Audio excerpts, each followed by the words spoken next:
Hello Internet! Today we have this 3070 Ti from Asus that came in for repair. This 3070 Ti was made in Vietnam, so shout out to Vietnam. As expected, it came with a bent I/O shield. That's a daily norm, by the way.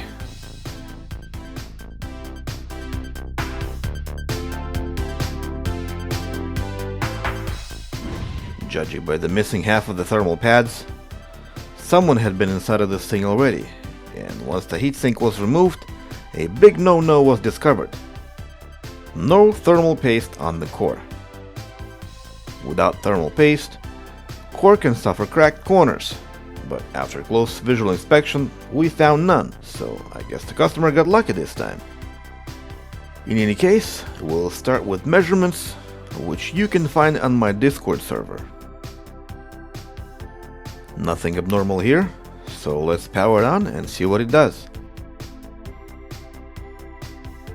Looks like all voltage is present, but the card only pulls 1 amp of current,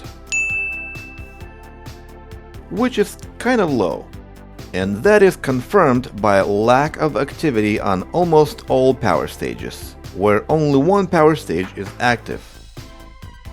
This may or may not be normal, so one way to find out is to check for power good signal at the controller itself, and according to my multimeter, we have power good.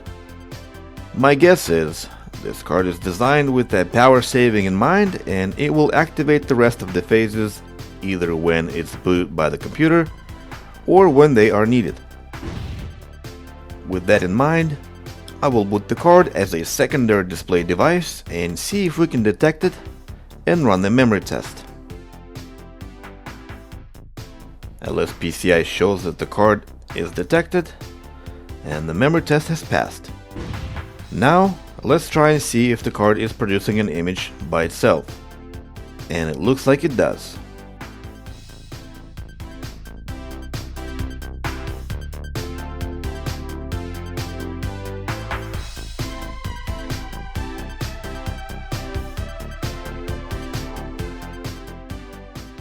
Drivers picked up, sensors tab looks good, and the Valley works. Okay, so what's going on here? How could a working GPU come in for repair?